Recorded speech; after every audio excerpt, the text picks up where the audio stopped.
বঙ্গবন্ধু কন্যা জিরো টলারেন্সে বলেছিলেন যে বাংলাদেশে কোনো জঙ্গি থাকবে না। এবং আপনার নিশ্চয়ই মনে আছে সিনেমা হল, সিলেটের মাজারে সহ যখন বিভিন্ন জায়গায় 64 জেলায় 350টি স্থানে যখন বোমা হামলা হলো, আদালত প্রাঙ্গণে হলো, ছায়ানটে, তারপর রমনার বটমূলে, সেই বিষয়গুলো তো হলিআর্টিজানে স্পেশালি সরকার কিন্তু বসেছিল না, সর্বোচ্চ গুরুত্ব দেওয়া হয়েছিল এবং সেটার বিরুদ্ধে আমরা দেখেছি কারা কারা তখন সোচ্চার ছিল। তো আজকে তাদের তো আর মুখ নেই, তারা তো অনেক কিছু বলবে।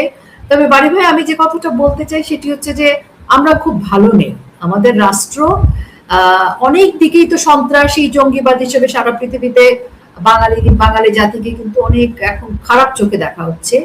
এই এখন আবার জঙ্গিদের যে সম্পৃক্ততা পাওয়া যাচ্ছে, সেখানে অনেক আন্তর্জাতিকভাবে নিষিদ্ধ অনেক সংগঠনের কথা শুনতে পাচ্ছি আমরা।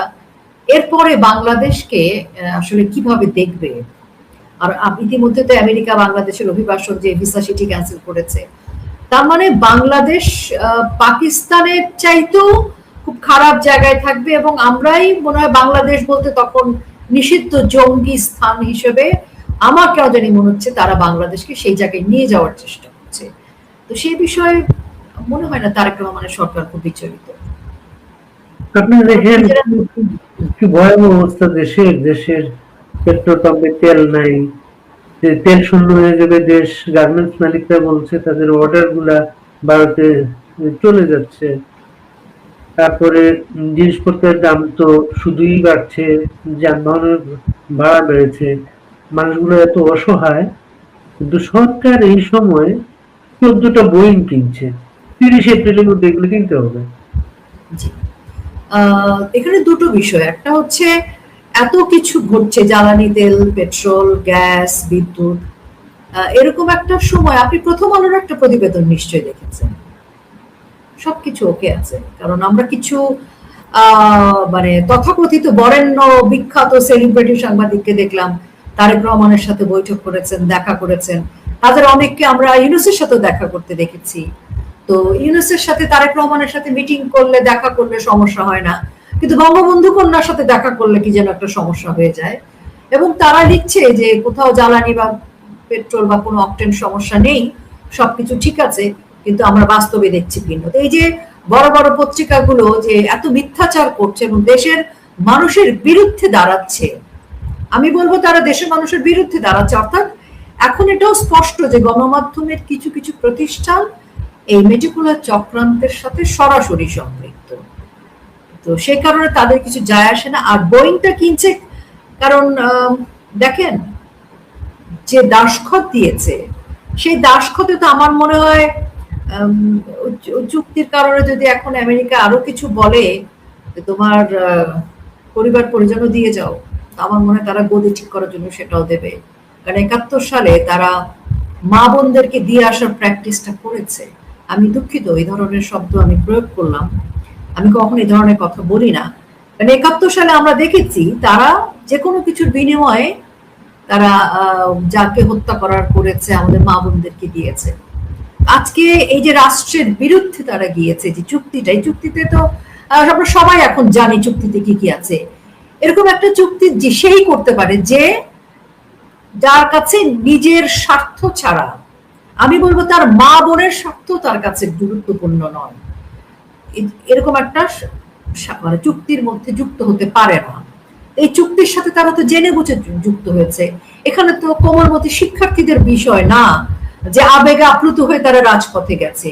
এরা তো সবাই রাজনীতিবিদ, এরা রাজনীতিকে মানে ঢাল হিসেবে ব্যবহার করে ক্ষমতায় যাওয়ার জন্য আওয়ামী লীগের বিরুদ্ধে যে স্বাধীনতার বিরুদ্ধে যে তারা এই চুক্তিটি করেছে, যেখানে এখন আর ধর্মীয় অনুভূতিতে আঘাত লাগে না। মানে পর আসলে এইসব জিনিস আসলে এখন ধর্মীয় অনুভূতিতে আঘাত আসে না, এখন কোনো কিছুতেই কোনো আঘাত আসে না। এই যে বোয়িংটা কি, সেখানে তো দুর্নীতি করবার সুযোগ আছে। আর মাথা তো দিয়ে দিয়েছে বাড়ি ভাই, এখন সব দিয়ে দেবে। বাংলাদেশের কিছু বাংলাদেশের হাতে নেই, মানে তারেক রহমানের হাতে তারেক রহমানের চেয়ার নেই, রাষ্ট্র নেই। এই রাষ্ট্র ইউনূস তারেক রহমানরা মিলে, এনসিপি ইউনূস সবাই মিলে, জামাত মিলে এটা তারা দিয়ে দিয়েছে। মানে পানির দামে বিনা পয়সায় বাংলাদেশকে তারা বিক্রি করে দিয়েছে। কিন্তু এই যে আমাদেরকে বিক্রি করে দিয়েছে, এই অধিকার তো আমরা তাদেরকে দেইনি। এর বিচার আজ হোক কাল হোক তাদেরকে দিতে হবে। এবং এই বোয়িং বোয়িং জরুরি না হামের টিকা জরুরি, পেট্রোল জরুরি না বোয়িং জরুরি, বাংলাদেশে কৃষকের হাহাকার, এদেশের মানুষ 10 কোটি মানুষ দরিদ্র সীমার মধ্যে আছে। আমরা যে জায়গায় পৌঁছে যাচ্ছি, মানে দেশের খাদ্য সংকটের শীর্ষ 10 দেশে বাংলাদেশ এখন যুক্ত হয়েছে। তাহলে তারেক রহমানের প্রায়োরিটি কি হওয়া উচিত? উনি টয় রেসিং কারে চড়ে উনি খেলছেন, শিশুরা খেলবে, সেই খেলবার শিশুরা মৃত্যুবরণ করছেন, আর তিনি ওখানে খেলছেন কারে বসে, এবং সেটা খুব আধিক্যতার সাথে আমাদের সাংবাদিকরা দেখাচ্ছেন। তো আমরা এমন একটা রাষ্ট্রে আছি, এখন আমার মনে হয় যে 2 দিন পরে হয়তো জনগণরাই ওনাদেরকে ঢিল মারবে। বগুড়ায় গিয়ে তারা আবার গুপ্ত সংগঠন নিয়ে কথা বলেছেন, গুপ্ত নিয়ে চিটাগাঙে, ঢাকায় শিবির ছাত্র দলের মধ্যে মারামারি হয়েছে। তারপর যখন আবার তারা বলল জামাতের একজন এবি পার্টির দেশের ফুয়াদ, তিনি বললেন ছাত্র দলের ভেতরে থাকা গুপ্ত ছাত্রলীগই হামলাটা করেছে। আব্দুল্লাহ তাহের বললেন যেগুলো করলে ছাত্রলীগ চলে আসবে।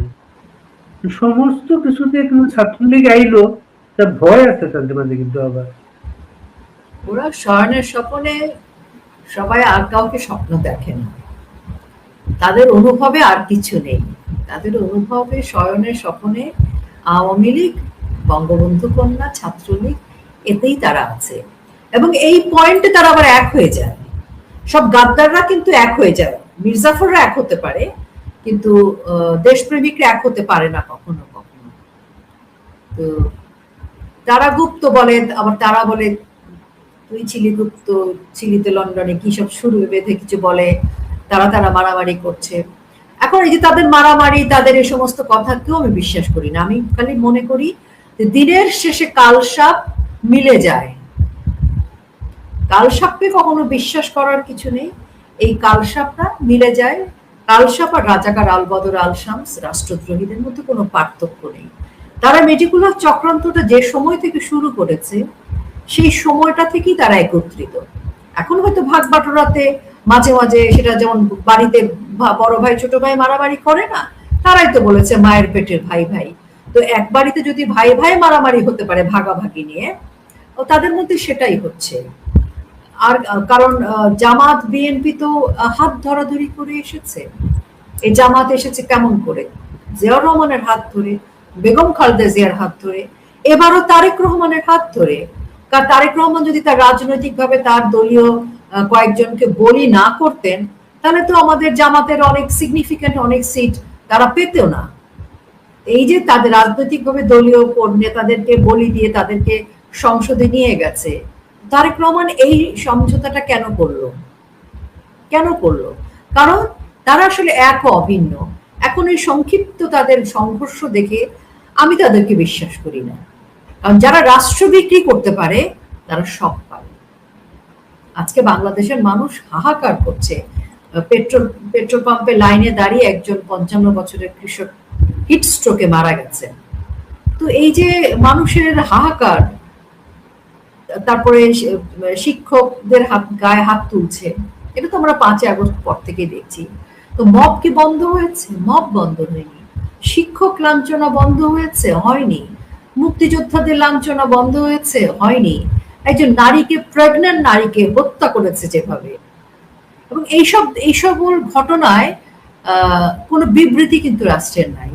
ইউনূস যেমন এগুলো এড়িয়ে যেত, নির্বিকার ভাবে এড়িয়ে যেত, এবং তার প্রেস সেক্রেটারি তাজমিন শফিক যেমন সে বেমালুম বলতেন সবকিছু আমরা তো অনেক ভালো আছি, আমরা তো আমাদেরকে অনেক নাম্বার দিব, যেমন এরকম একটা অভিনয় করত, তেমনি এখনো কিন্তু তারেক রহমানের সরকার, তার স্বরাষ্ট্রমন্ত্রী সহ যাদের এই বিষয়ে কথা বলা দরকার, তারা কিন্তু এসব বিষয়ে কথা বলছে না।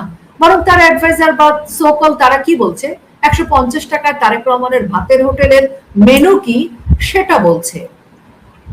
তারেক রহমান পায়ে হেঁটে, নিজের পায়ে মানুষের মতো হেঁটে সচিবালয়ে যাচ্ছেন, কেন? উনি তো মানুষের মতো যাবে, উনি কি অনুমানের মতো করে হেঁটে যাবে? তার মানে মিডিয়া কোথায় চলে গেছে? সবচেয়ে মজার ব্যাপার ওই যে যে সময়টা উনি যান গাড়িতে গেলে ওই রাস্তাটা কম সময় বন্ধ থাকতো কিন্তু হেঁটে যাচ্ছেন আরো বেশি সময় কিন্তু ওই রাস্তা বন্ধ থাকে মানুষজন চলাচল বন্ধ থাকে সেটা। না, ওনার যদি হাঁটারই শখ থাকে উনি একা একা হেঁটে যান না, দেখি পারে কিনা উনি। যেদিন তারেক রহমান একা হেঁটে যাবেন, স্বরাষ্ট্রমন্ত্রী একা হেঁটে যাবেন, সেদিন আমি ওনাকে স্যালুট দিব যে বাংলাদেশে কোনো মব নাই। এখন ওনারা মব নিয়ন্ত্রণ করতে পারেন না, উনি তো লোকজন নিয়ে রাস্তা বন্ধ করে হেঁটে যাচ্ছে, আবার সেটা নিউজ করছে। মব বন্ধ করতে হবে তো, করছে না। তাদের সেটা নিয়ে কোনো দুঃখ নাই, কোনো বেদনা নাই, কোনো বিবৃতি নেই, এবং তারা মনে করছে তারা ভালো আছে। খাল খনন করেছে, খাল খননের বাংলাদেশ এখন, তত কোনো গবেষণাও নাই। অর্ধেক নাকি খনন হয়ে গেছে, মানে অর্ধেক খনন হয়ে গেছে, টার্গেটের অর্ধেক খনন হয়ে গেছে সেটা। ওখান দিয়ে তো এখন আর কেউ খাল কাটে না, ইয়ে করে না, এরকম মেশিন পত্র আছে। আরেকটা ব্যাপার কাছাকাছি এই যে সেনাবাহিনীটা, সেনাবাহিনী ব্যারাকে ফেরত যায় না কেন? আপনার কাছে কি তথ্য সেটা? দেখেন, যুগে যুগে পাকিস্তান বাংলাদেশের সেনাবাহিনীরা ওনারা ওনাদের পেশার চাইতে রাষ্ট্র ক্ষমতা বা রাজনীতিতে নিয়ন্ত্রণ করবার ক্ষেত্রে বেশি আনন্দ বোধ করেন। পৃথিবীর আর কোথাও কিন্তু এই জিনিসটা নেই, কিন্তু এটা পাকিস্তানেও আছে, আমাদের দেশেও আছে। তা আমাদের, কারণ আপনি দেখেন জিয়াউর রহমান বঙ্গবন্ধু ৭৫ সালে হত্যার সাথে সেনাবাহিনীর কিছু, জিয়াউর রহমান সেনাবাহিনী, জেনারেল এরশাদ তার সাথে সেনাবাহিনীদের এক ধরনের ইয়ে ছিল। এবং সব জায়গায় দেখবেন আপনি কনস্পিরেসির একটা বড় জায়গায় সেনাবাহিনী। কেন? সেনাবাহিনীর কাজ তো রাষ্ট্র রক্ষা করবার। এখন আমরা সেনাবাহিনীকে ভালোবাসতে চাই, সেনাবাহিনীকে শ্রদ্ধা করতে চাই। সেনাবাহিনী একটা ইনস্টিটিউট, বাংলাদেশের অনেক বড় একটা স্তম্ভ।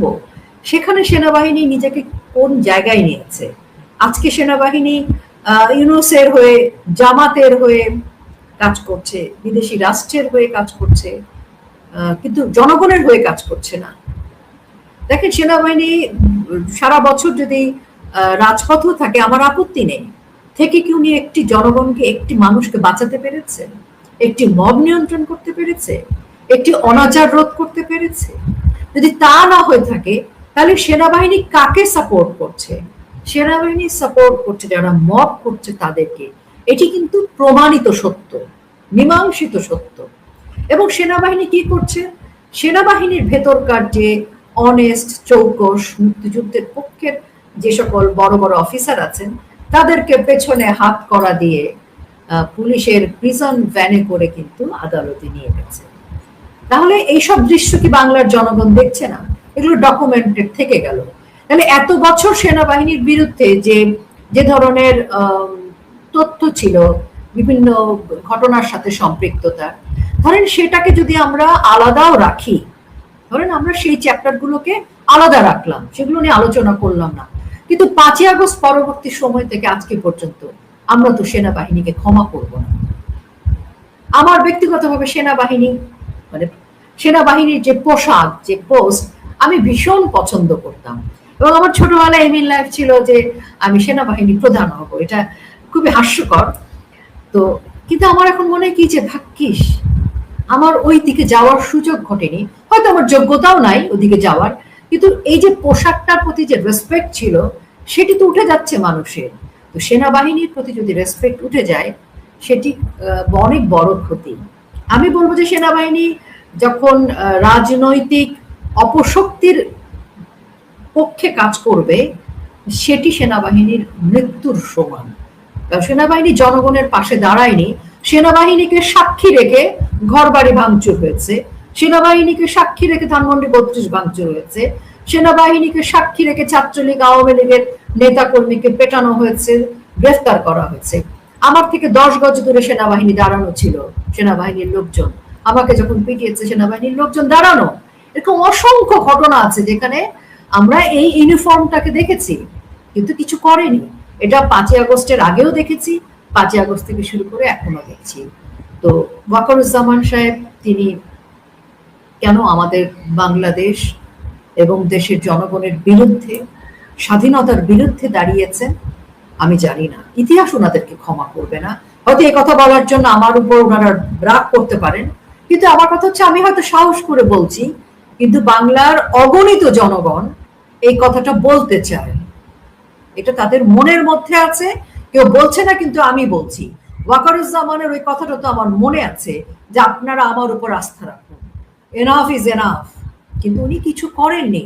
উনার সামনে আমরা দেখেছি বাংলাদেশের আপামর জনসাধারণ, শিক্ষক সমাজ মুক্ত